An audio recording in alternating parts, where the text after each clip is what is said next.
What's up, guys? It's me, Michael Gibbons, and today we're going to react to top 10 scary zoo stories.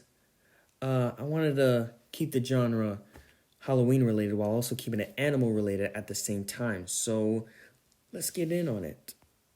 What's up, everyone? What is Gucci? I'm your host, Ayman Hassan, and welcome back to Most Amazing Top 10. I think there's something special about seeing a lion in real life, or a tiger, or penguins, or any of these creatures you really only see on Animal Planet. Zoos can be fun, they can be cruel, they can be a source of many memes, R.I.P. Harambe. All in all, the zoo is always a time and a half. Although, no, I 100% do not condone caging wild animals, but I do accept sometimes they have a better chance of survival in captivity than they do outside. PSA finish. Sorry, I couldn't not say it. And just to preface this, most of the animals on this list attacked because people were in places they shouldn't have been, and usually animals are, not aggressive most of the time unless provoked. So, yeah, let's just get into this right now because I'm very excited about this. So this is the top 10 scary zoo stories. Starting us off with number 10 is the lion attack. Catherine Chappell was a very interesting American tourist. She was actually a special effects editor and had worked on Divergent, Captain America, and even Game of Thrones. Impressive resume, I must say. But anyway, in 2015, she visited a lion park in Johannesburg, South Africa. She was being driven through the park and was taking a bunch of pictures and decided to ignore the signs that warned to keep windows closed at all times. The tour guide driving said she rolled down the window on her own accord to take photos, and then a lion attacked her through the open window and mauled her to death. What's even worse is that the 66-year-old tour guide had a heart attack as he tried to fight off the lion. The situation ended well for nobody. I'm sorry. I feel bad for the tour guide, and I feel bad for Catherine. And I feel bad for the lion. Coming in at number 9 is Harry the hippo. Hey, I man. don't know why English zoos thought it was okay to employ untrained teenagers to look after the animals, but it was a pretty common practice throughout the 20th century. Let's just get these clueless people to handle these very large, unpredictable animals. I mean, what could possibly go wrong? Well, let's ask Richard McCormick. Richard grew up in Coventry and started... Dang, man, that's gotta really suck for the animals back in, the early 1900s and late 1800s. Is that the zoos that they kept them in were just like brick pits. Like, of course, they didn't have the knowledge about, animal settings as like they do today, but it's like, my God, the animals must have been so depressed back in those days. They just had them in like steel cages, metal cages, brick walls surrounding the whole place. Nothing that looked anything like the wild. Terrible.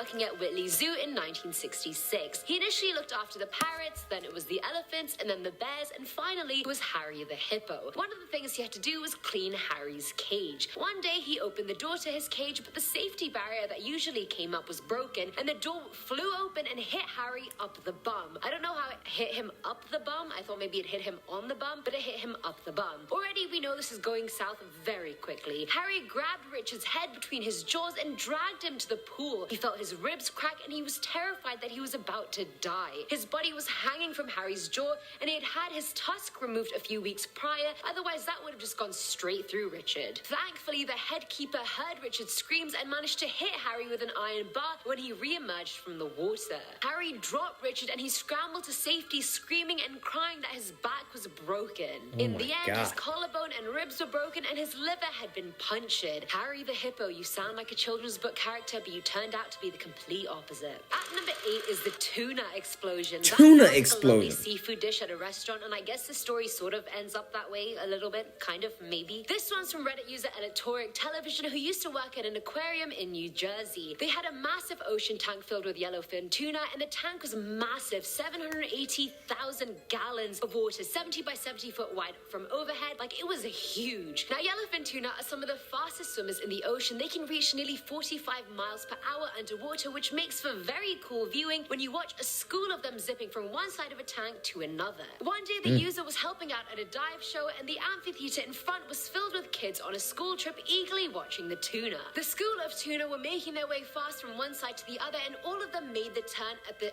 end except one, who couldn't do it fast enough, and it straight up slammed into this thick acrylic window at full speed and exploded. His words are not mine. Having other carnivorous animals in the tank, like sand tigers, stingrays, sandbar sharks, loggerhead turtles, not carnivorous, but still will literally eat anything. It became a feeding frenzy, and the kids were screaming murder as they were trying to run away and climb over each other. The girl with the mic has no idea what to do, the diver in the tank has no idea what to do, the tuna doesn't know what to do, nobody knows what to do, and eventually the audience is just sitting watching this unfold. The sharks ended up tearing the tuna to pieces, and chunks of it were just floating in the tank all day. Filling our number 7 slot are the little ducklings. Out of all the stories on this list, this one legit surprised me. How could a little most. duckling be Reddit scary? Transcendental used to work for a zoo, and this was Come one of on, their man. favorite stories. They claimed Look how feral cute it is. ducks were a huge issue for the zoo because they had a lot of birds anyway, so these random birds used to come to the zoo for free food and whatnot. With That's that cute. came a lot of ducklings who would wander off without their mothers. And this is when the story takes a very bad turn. Where are the moms One now? day, a group of ducklings found themselves in the orangutan enclosure, and well, it's about to get really graphic. In front of a group of guests, the alpha female in the enclosure began to pleasure herself with one duckling by putting it in and out of her area, all while she was staring at the gathering crowd. Okay then. Well, what? Jeez, that took a turn. How we? My God, man! Jesus Christ! What the? God, man! God damn it! I'm sorry, man. Orangutans gonna take it. Like primate apes, monkeys. They're my favorite animals, man. But shit, stuff like this, man. Oh man. Her. After seeing this, the alpha male, obviously having none of this, grabs another duckling and squeezes it until it pops in his hand, and then proceeds to throw it at the glass barrier. Oh my where the God! kids were. The body of this little duckling is just sliding down the window, smearing it. Oh! The kids are screaming and crying, and you guys probably are too, and I'm sorry. Now at number 6 is the Oh suicide. my God! That was the worst one. They really... Wow.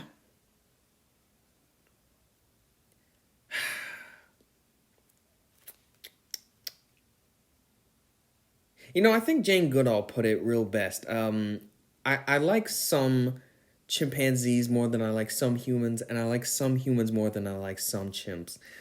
You know, I love apes, monkeys. They're my favorite animals, man. They go hard on I love them so much, man. But it's just the individuals like this, man. I don't ride with them. I can't. I just can't, man. It's just, oh my God. That's just messed up, man. Dang. Attempt. Yeah, I agree. Those words aren't exactly the first things you think of when you think of a zoo, but here we go. In May of 2016, a 20-year-old man in Chile who suffered from mental problems and depression unclothed himself and jumped into a lion enclosure located at the Santiago Metropolitan Zoo. The man was mauled by the lions, and authorities had to kill 2 of the lions in order to save the man, who was quickly rushed to the hospital with serious injuries. God. A suicide note was also found in the pocket of his clothes, and that was obviously the reason he jumped in. Overall, though, it was the zoo staff that were the saddest after the incident because 2 of their lions were killed really for no reason. Had everyone just followed Stupidest. safety protocols, no one would have had to die, but this man just had to jump in there, didn't he? I mean, obviously, I've seen articles and read ways about how people can commit suicide, and I would never have imagined this would have been a possibility. And now I know. That is Coming in one at thing. number Like, I don't condone people, doing that, taking themselves out like that, But why'd you have to drag the lions into it, man? Like, now you survive, but the lions get killed.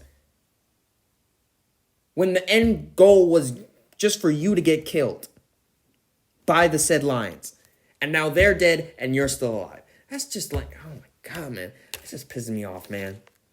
was Binky the polar bear. Now, Binky lived at the Alaska Zoo in Anchorage, and the zoo pretty much had an elephant and some other donated animals until Binky came along as an orphaned polar bear cub and essentially became the most popular attraction there, as well as a local hero. And that's exactly what 29-year-old Australian tourist Catherine Warburton expected when she visited the zoo back in 1994. She scaled and jumped over 2 safety rails in order to get a close-up photo of him, but it just didn't end well. Binky stuck his head through the... Oh, this. I remember this. breaking her leg and leaving. Oh. It took employees 3 days to get Catherine's shoe back from Binky after the incident. But in all fairness, I don't want to say she deserved it, but what did she expect after climbing not one, but 2 safety rails that had been put in place to prevent incidents like this? Sadly for Binky, though, 6 weeks later, a bunch of drunk teenagers thought it would be an awesome idea to go into his enclosure and swim in his pool. No, man.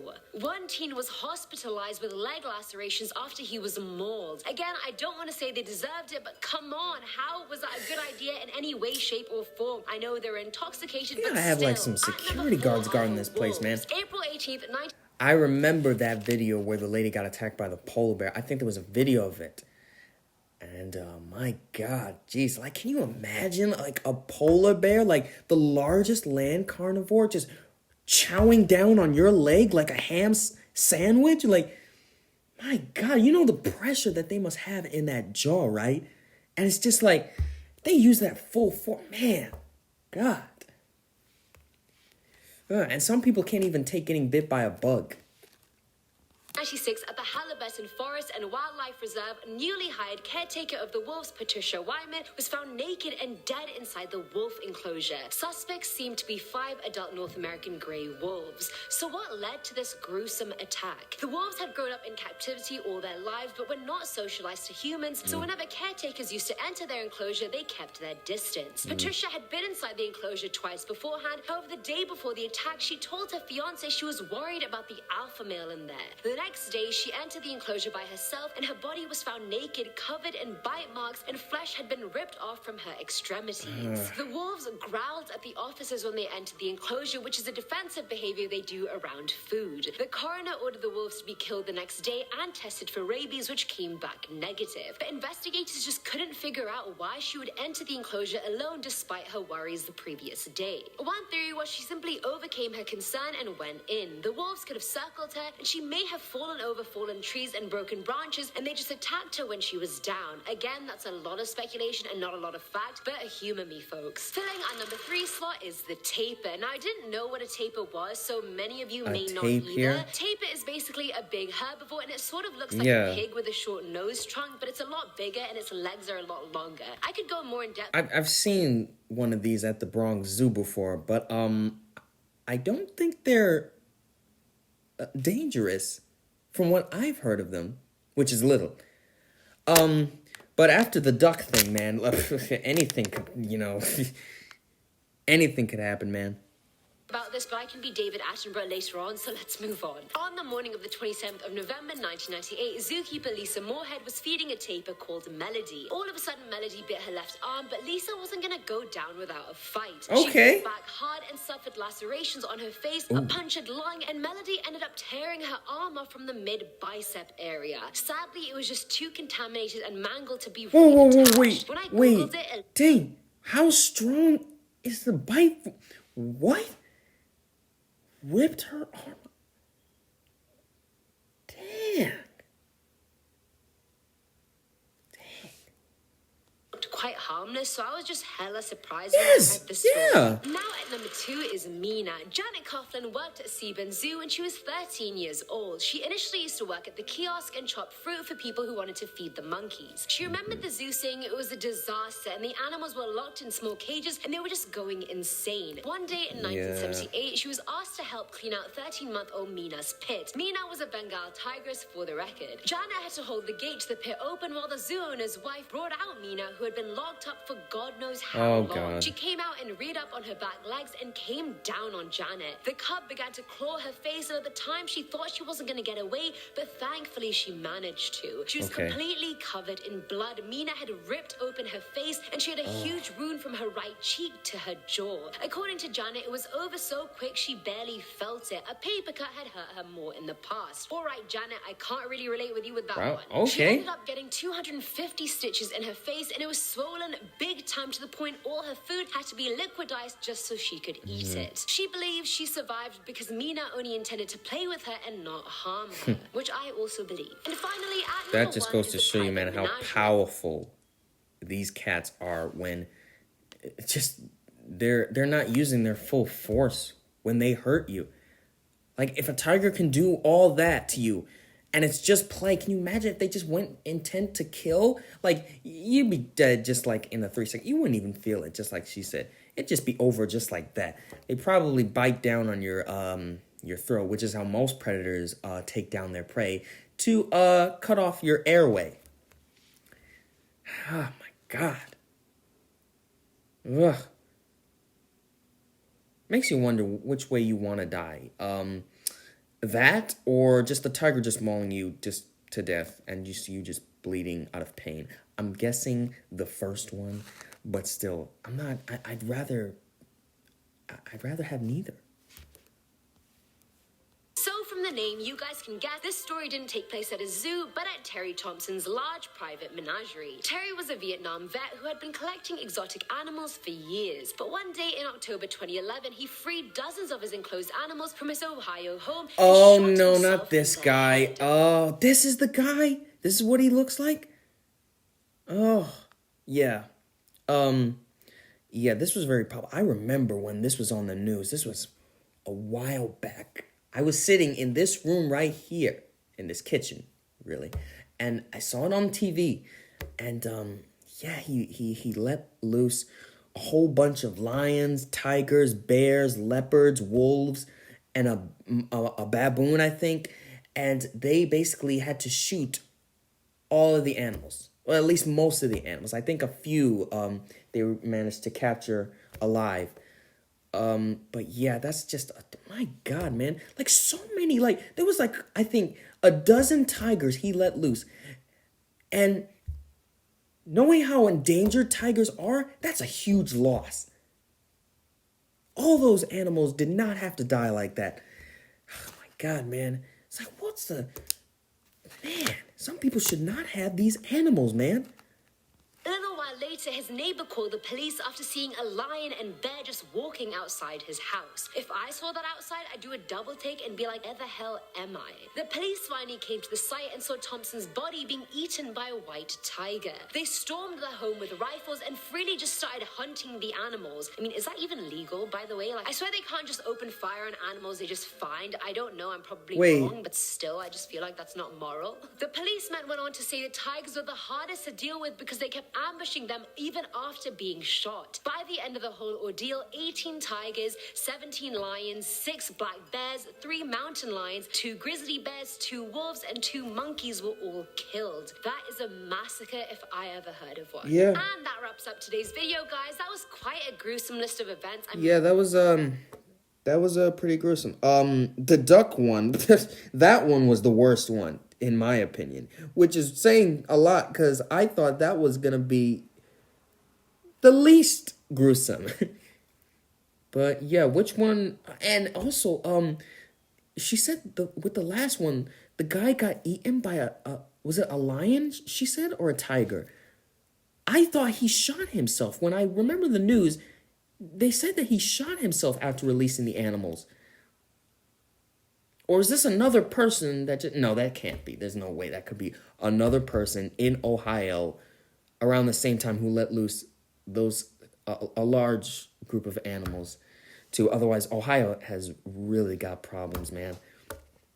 But yeah, so, well, which one did you guys think was the most gruesome? Was it the duck one, the polar bear? You name your pick. But if you enjoyed this video, like, comment, subscribe, and share. And until